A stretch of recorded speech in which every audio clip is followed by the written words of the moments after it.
Hello साथियों, स्वागत है आपके अपने YouTube channel math with Kumar में। चलिए दोस्तों, आज की वीडियो में मैं आपको एसएससी जीडी 6 फरवरी 2023 शिफ्ट 1 में जो एग्जाम आपसे पूछा गया था उसके गणित के 20 क्वेश्चन आपको कंप्लीट सोल्व करवाने वाला हूं। बने रहना अंत तक वीडियो में, और चैनल पर अभी तक सब्सक्राइब नहीं किया तो सब्सक्राइब कर जरूर कर देना। ध्यान दीजिएगा दोस्तों, सवाल देखिए एक क्या कहता है। यहाँ पर आपको स्क्रीन पर हर सवाल दिखाई देगा। कहता है एक कार्य को पी और क्यू 8 दिनों में खत्म कर सकते हैं। ठीक है दोस्तों, चलिए P प्लस क्यू किसी काम को 8 दिनों में खत्म कर सकते हैं। Q प्लस आर किसी काम को 12 दिनों में खत्म कर सकते हैं। और आगे देख कहता है R और P, R प्लस P किसी काम को 15 दिनों में खत्म कर सकते हैं। ठीक है दोस्तों, सवाल नंबर 1 में देखिए क्या कहता है। तो कहता है R उसे कितने दिनों में खत्म करेगा। तो ऐसे सवालों में पेन भी उठाने की ज़रूरत नहीं पड़ेगी। देखिए कैसे। तो यहाँ से हम सबसे पहले क्या करेंगे, P plus Q plus R की एफिशिएंसी निकाल लेंगे। उसमें से क्या करेंगे, P प्लस क्यू की एफिशिएंसी को माइनस कर देंगे, R की एफिशिएंसी निकाल लेंगे। कैसे निकालते हैं ध्यान दीजिएगा। दमादम करते हैं सोल्व। इन सभी का लैसा लिया, कितना आया 120। इसके एक दिन का काम यानी कि इसकी एफिशिएंसी कितनी आ गई 15। इसकी एफिशिएंसी कितनी आ गई 10, और इसकी एफिशिएंसी कितनी आ गई 8। यानी कि P प्लस क्यू एक दिन में 15 काम करते हैं।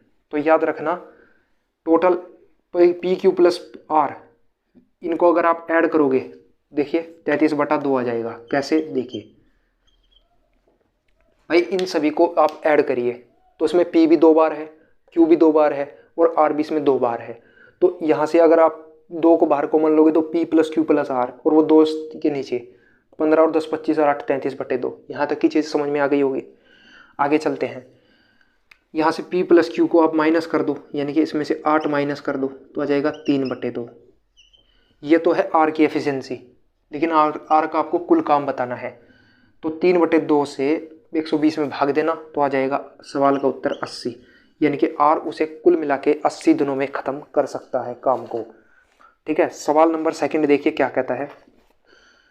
चलिए एक बार मैं आपको लिख करके दिखा देता हूँ। चलिए भाई, मैंने सवाल लिख दिया है। सवाल देखिए क्या कहता है। सवाल कहता है सिंप्लीफिकेशन का सवाल है। इसको कैसे सोल्व करेंगे, सबसे पहले ब्रैकेट सोल्व होता है। ब्रैकेट के भी अंदर क्या सोल्व करते हैं, माइनस में और गुणा अगर आ जाए तो पहले गुणा सोल्व करते हैं। तो इनकी और इनकी गुणा करने पर आ जाएगा 4.53। फिर आप माइनस करोगे 4.78 में से। अगर आप इसे घटाओगे तो 8 में से 3 गया 5, 7 में से 5 गया 2, तो आ जाएगा 0.25। यानी कि ये सोल्व करने पर ये आ गया।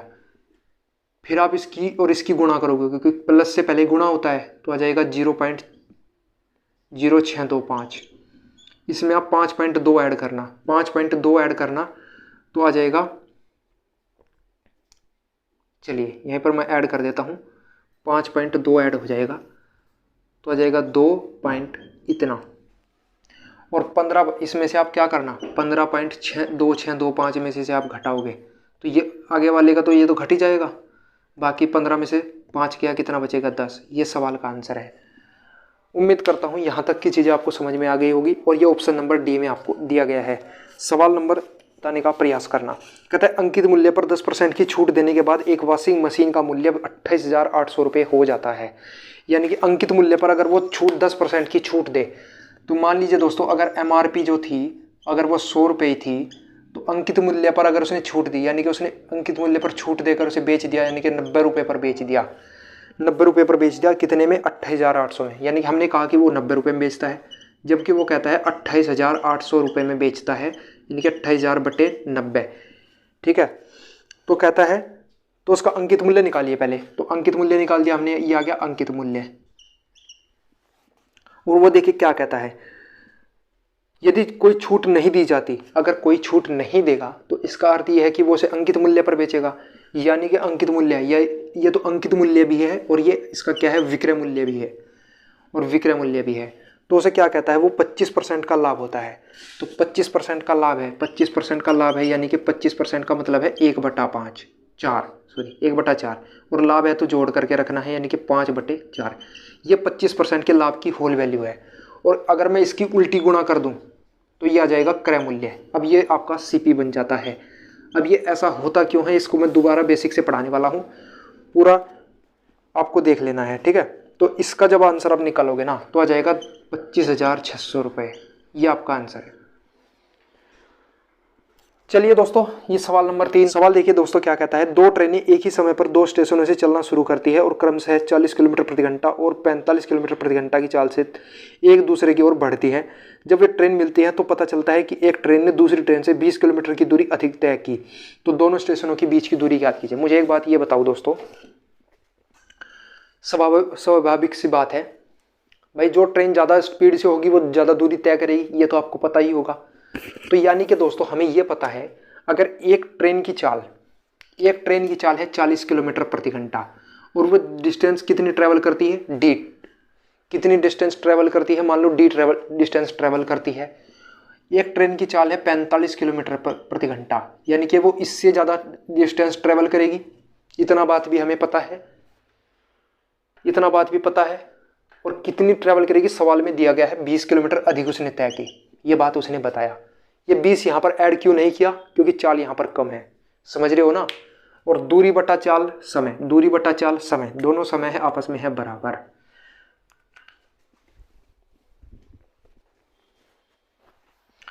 अब सोल्व कर लेना, आंसर आ जाएगा। तो यहाँ से आपका जो डी का मान आएगा, डी का मान वो आएगा 160। और जब आप यहाँ से देखिए, इसने 160 दूरी तय की, इसने 180, टोटल कितना आ जाएगा 340। कहता है एक स्टोर 4 खरीदे और 1 मुफ्त पाई प्रमोशन स्कीम चला रहा है। भाई देखिए, इसको तो आप डायरेक्ट भी बना सकते हो, देखिए कैसे।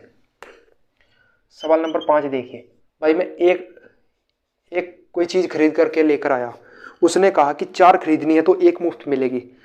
तो यानी कि जब वो 1 मुफ्त दे दी उसने, मैंने 4 खरीद ली, 1 उसने मुफ्त दे दी, उसकी कुल कितनी भी की 5, और मैंने खरीदी कितनी 1, तो मुझे छूट कितने की मिली बताओ भाई, 1/5, यानी कि 20% की छूट। इसको तो आप डायरेक्ट भी बना सकते हो। और कहता है कि एक व्यापारी 85,000 रुपये पर अंकित मूल्य पर एक पुरानी कार खरीदता है और 20% और 10% की क्रमिक छूट प्राप्त करता है। इसकी मरम्मत पर वह 3,800 रुपये खर्च करता है और 20% के लाभ पर इसे बेच देता है, तो कार का विक्रय मूल्य ज्ञात कीजिए। देखिए दोस्तों, भाई एक अंकित मूल्य है जिसे 85,000 रुपये में खरीदा गया, 85,000, यानी कि इसका जो एमआरपी है वो कितना है 85,000 रुपये पर खरीदा गया। और कहता है पहले उसने 20% की छूट दी, भाई 20% की छूट दी यानी कि 80% की पर बेच दिया, ये इसका विक्रय मूल्य। लेकिन वो कहता है एक और छूट दी, वो उस पर उसने 10% की यानी कि 90 रुपये पर बेच दिया, तो इसका भी ये कुल आ गया विक्रय मूल्य। क्या आ गया, अब ये एमआरपी नहीं रहा इसका, अब ये बन गया इसका विक्रय मूल्य। अब इसको सोल्व कर लो, एक बार सोल्व कर लेते हैं, फिर आगे चलते हैं। अब 0 से 0 कट गया, इस 2 0 से ये 2 0 कट गया, 8 9 72 और 72 गुणा 85, 72 गुणा 85, 72 गुणा 85। और इसमें दोस्तों क्या किया उसने, कुल में 3,800 रुपये अपनी तरफ से लगा दिए, कुल 3,800 रुपये अपनी तरफ से लगा दिए, ठीक है। तो ये कुल यहाँ से यहाँ तक का 72 38 आ जाएगा दोस्तों आपका 65,000, 65 है ना, 650, ठीक है 65,000। यानी कि उसने कुल मिलाकर के यहाँ उसने क्या किया, जितना विक्रय मूल्य था उसमें 3,800 रुपये अपनी तरफ से खर्च कर दिए, तो जितने खर्च किए तो यानी कि उसमें 65,000 रुपये में अब वो गाड़ी पड़ गई। अब उसे वो बेचनी है, बेचनी कैसे है, इस एसपी को, अच्छा सॉरी ये एसपी नहीं है, सीपी है, ये सीपी है। सीपी क्यों है, क्योंकि उसने वो 10% की छूट लेकर के खरीदा था, ये 65,000, ये सीपी है। अब इसे इस खरीदी गई मूल्य पे अपनी तरफ से भी उसने कुछ पैसे लगाए, वो 3,800 रुपये थे, और इसे वो बेचने हैं, तो बेच दिया मैंने इसे 6/5 पर, तो आ जाएगा 13,678, तो 78,000 रुपये में मान लो ये है दोस्तों इसका क्या विक्रय मूल्य है, यानी कि 78,000 रुपये में से वो बेचनी पड़ेगी। सातवां सवाल देखिए क्या कहता है, एक शहर में 12,000 मतदाता हैं, उनमें से 30% ए ने, एक ओस कितने ने वोट दिया 30%, बी को कितने ने वोट दिया और सी को कितने ने वोट दिया। तो बी को जो वोट दिया वो 40% और अच्छा एक उनमें से 30% ए को, और बी को मिला है 25% ने, यानी कि 25% ने बी को वोट दिया और सी को दिया 40% ने वोट। तो सी तो आपका जीत गया।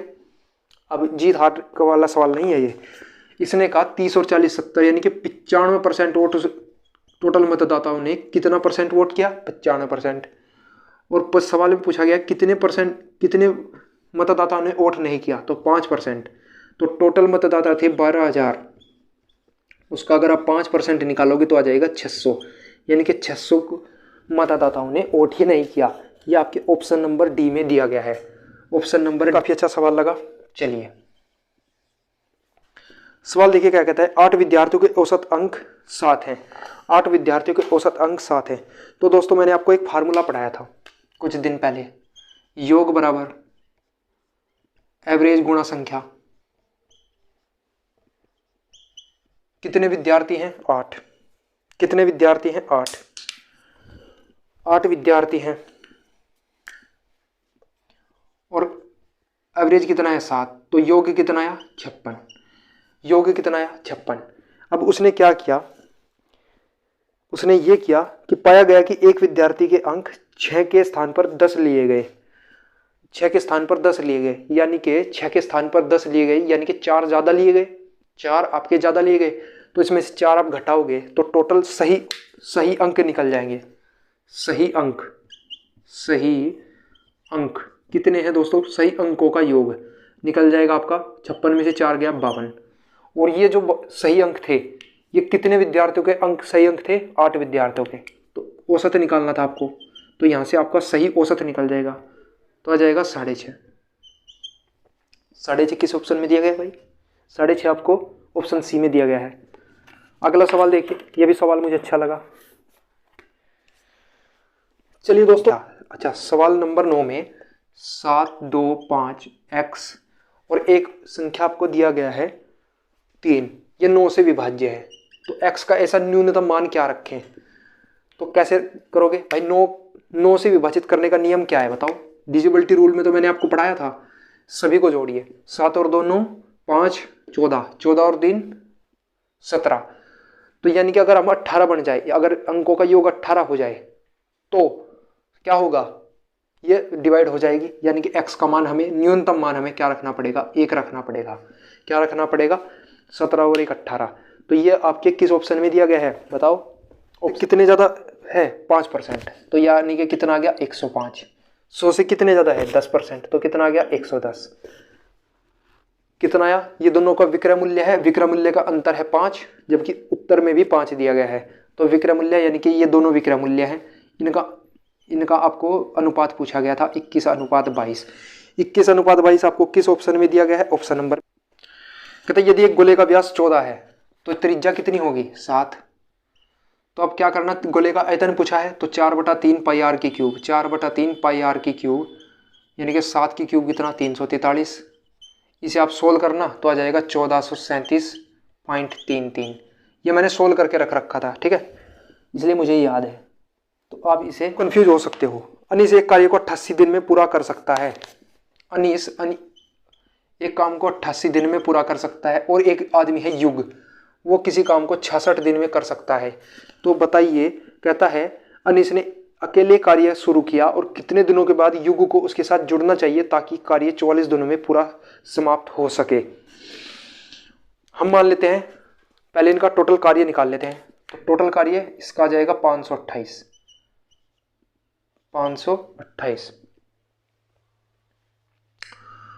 88 से कटेगा 6 बार और 66 से कटेगा 8 बार। अब क्या होगा भाई, कहते हैं अनीस टोटल अकेला काम करता है। तो ये मान लो इसने x दिन तक अकेला काम किया, तो 528 में से हमने क्या किया, इसने अकेले काम किया मान लो x दिन तक। तो एक दिन में 6 काम करता था, तो x दिन में इतना काम करेगा। तो ये आ गया शेष काम। अब शेष काम रह गया। अब ये दोनों काम करने जाएंगे, तो ये दोनों काम करेंगे 14 दिन, मतलब भाई 8 और 6 14। तो ये एक दिन में 14 काम। तो लेकिन वो कहता है अगर 44 दिन में काम पूरा हो, तो हमें 44 दिन में काम तो पूरा करना है ही। लेकिन दोस्तों ये जो शेष काम था उसमें से भी तो शेष काम घटाना पड़ेगा। तो पहले हमने जो x वहां पर घटाया था, मैं क्या समझा रहा हूं, मैं ये समझाना चाह रहा हूं कि जो 44 दिन था ये तो कुल दिन का काम है, तो इसने जितना काम किया वो भी तो घटा उसमें से, तो उसमें से x और घटा दो। x दिन तक इसने काम किया था, x दिनों तक, तो x इसमें से घट जाएगा, तो ये भी शेष काम है, ये भी शेष काम है, दोनों आपस में बराबर, आंसर निकाल दो। x का मान आ जाएगा 11, तो यानी कि 11 दिन बाद इसकी भुजा a सेंटीमीटर है, एक समबाहु त्रिभुज जिसकी भुजा a सेंटीमीटर है, इसको काट दिया जाता है, ऐसे काट दिया गया, ऐसे काट दिया गया, एक समषष्टभुज बनाया गया, समषष्टभुज बनाया गया। बताओ, मान लीजिए दोस्तों हम क्या करते हैं, इसको काटते हैं, a/3 हो जाएगा, a/3 और a/3। तो हम क्या करते हैं, यहाँ से टोटल का क्षेत्रफल, पूरी भुजा a थी तो √3/4 इंटू भुजा का स्क्वायर, इसमें से क्या करना, इसका क्षेत्रफल घटाना, तो आ जाएगा √3/4 इंटू भुजा का स्क्वायर बटे 9, और ऐसे ऐसे कितने, 1 2 3 त्रिभुज है तो 3 से गुणा कर देना। तो यहाँ से जब आप इसे सोल्व करोगे ना, जब सोल्व करोगे तो ये आ जाएगा, देखिए कितना, ये आ जाएगा a² बटे 2√3, a² बटे 2√3, ये आपका आंसर आ जाएगा। भाई मैं पूरा सोल्व नहीं करवाते हैं, ए बी बनाते हैं 6:7 में, बी और सी जो रन बनाते हैं वो कितना बनाते हैं, किस अनुपात में, 5 और 6 अनुपात में रन बनाते हैं, 5 और 6 में अनुपात में रन बनाते हैं। तो टोटल जो रन बने वो बने 856 रन बने, टोटल बने 856 रन, यानी कि तीनों बल्लेबाज द्वारा बनाए गए 856 रन। तो यहाँ से आपको बी का निकालना है, कितने बने, कैसे निकालेंगे, तो इसकी गुणा इसके साथ 30, इसकी गुणा इसके साथ 35, इसकी गुणा इसके साथ 35 हो जाएगा, बराबर इसके 7 6 42। तो यहाँ से ए ने बनाए 30, बी ने बनाए 35 और इसने बनाए 42, तो टोटल को आप ऐड करोगे तो 107, तो आपको 35 का निकालना है, तो 35 से कर दीजिए गुणा, तो 7 8 56, ये 8 टाइम इससे कट जाएगा, तो ये 8 टाइम कट जाएगा, तो 8 की गुणा 35 से तो 280, ये आंसर है, 280 आंसर है। चलिए दोस्तों, 5 रुपये है, तो रेट आपको दिया गया है 10%, टाइम दिया गया है 2 वर्ष, तो चक्रवृद्धि ब्याज कितना है 21%, मूलधन होता है 100%, तो मिश्र धन कितना आ जाएगा 121%, जबकि मिश्र धन आपको 605 रुपये दिया गया है, 121%, जबकि हम कहते हैं इतना, तो हमें निकालना है कितने का मान, 100% का, यानी कि हमें मूलधन निकालना है, तो हमारा आ जाएगा 500 रुपये। आगे ला चलिए, ये सवाल नंबर है, ए बी और सी ने क्रमशः 10,000 रुपये, 15,000 और 20,000 रुपये का निवेश किया। एक वर्ष बाद ए और बी ने प्रत्येक 5,000 रुपये अधिक निवेश किए। तो इस सवाल को कैसे सोल्व करेंगे, आइए दोस्तों, कहता है 10,000 रुपये, 15,000 और 20,000 रुपये। हमने मान लिया दोस्तों, इसने ए ने क्या किया, 10 रुपये निवेश किए एक साल तक, और 5,000 रुपये अधिक निवेश किए, पहले 10 थे अब 5, यानी कि 15 रुपये और निवेश किए 2 साल तक। तो ए के द्वारा कुल धनराशि कितनी जमा की गई है, बी ने क्या किया, बी ने पहले ही 15,000 रुपये निवेश किए, और 15,000 वो 1 साल तक ही करता है, यानी कि 15 रुपये वो 1 साल तक करता है, और 5,000 रुपये यानी कि 20 रुपये वो 2 साल तक करता है, यानी कि इसके द्वारा कुल राशि जमा की गई। फिर क्या करता है सी पहले ही 20 रुपये जमा करता है, वो 1 साल तक करता है, और फिर इसमें से 10 रुपये निकाल लेता है, और वो 2 साल तक जमा रहते हैं। अब इसको सोल्व कर लीजिए, 10 इकाई 10 और 30 हो गया 40, अनुपात निकालिए 15 और 15 हो गया ये 40 और 15 55 रुपये हो गए ये। अब इसको निकालिए, 20 इकाई 20 और ये हो गया 40, समझ रहे हो ना, यहाँ तक 20 इकाई 20 और 10 दूना 20 40। सोल्व करिए,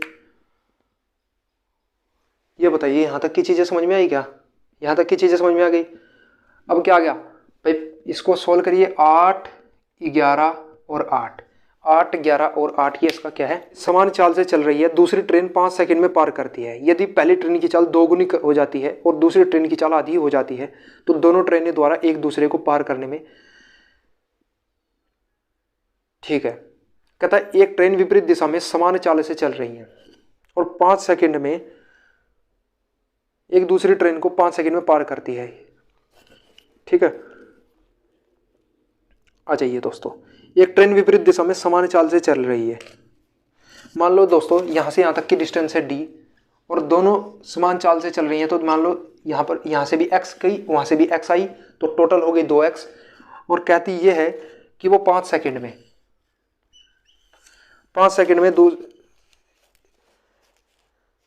ठीक है, 5 सेकंड में एक दूसरे को पार कर जाती है।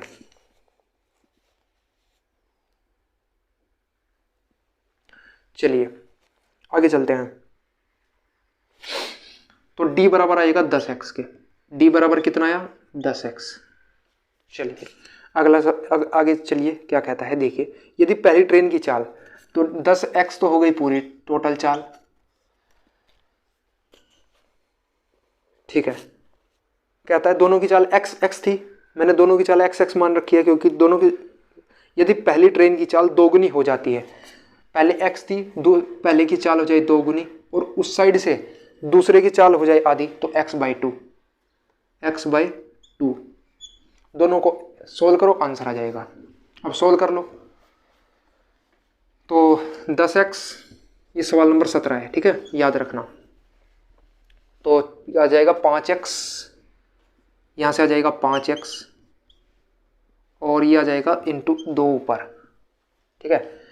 x से x कट गया तो आ जाएगा 4, यानी कि 4 सेकंड में वो फिर पार कर जाएगी। तो 4 सेकंड किस ऑप्शन में दिया गया है, ऑप्शन नंबर बी में। अगला सवाल देखिए, सवाल नंबर 18। किसी घन के प्रत्येक भुजा में 15% की वृद्धि की जाती है तो घन के आयतन में कितने प्रतिशत की वृद्धि होगी। दोस्तों याद रखना भाई, 100 से कितना ज़्यादा, 100 से 115। तो हम क्या कर लेते हैं, पहले वो 20 थी, अब वो 23 हो गई, फिर वो 20 थी, फिर वो 23 हो गई, फिर वो 20 थी, फिर वो 23 हो गई। तो इसको आप सोल्व कर लेना। 8000 से वो कितना ज़्यादा हो गया, पहले जो उसका जो आयतन था वो 8000 था, अब उसका जो आयतन है वो कितना है बताओ, 529 और 23, 529 और 23 को गुणा करना, ठीक है। इसमें से माइनस 8000 करना, बटे 8000 कर लेना, गुणा 100% कर लेना, आंसर ये आ जाएगा। आंसर आ जाएगा आपका, जो भी है आप खुद देख लेना इसका कितना आंसर है। मैं सवाल आगे सोल्व नहीं करवाऊँ, ठीक है। सवाल नंबर 19 देखिए क्या कहता है। 19 देखिए क्या कहता है। 19 ने यहाँ ट्रैवल किया होगा, 2 मिनट रुकी, फिर 4 मिनट रुकी, फिर 6 मिनट रुकी और 8 मिनट रुकी। तो कुल रुकी कितनी, 8 और 6 14 और 4 18, तो 20 मिनट वो रुकी कुल मिला करके, और 70 मिनट वो चली, 70 मिनट वो चली। तो कुल मिला करके वो, यानी कि उसे कुल कितना समय लगा, 90।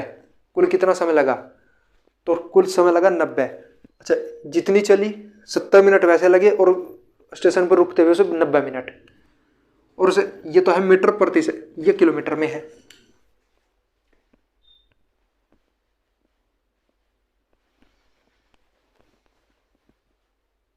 ये आपको डिस्टेंस किलोमीटर में दी गई है।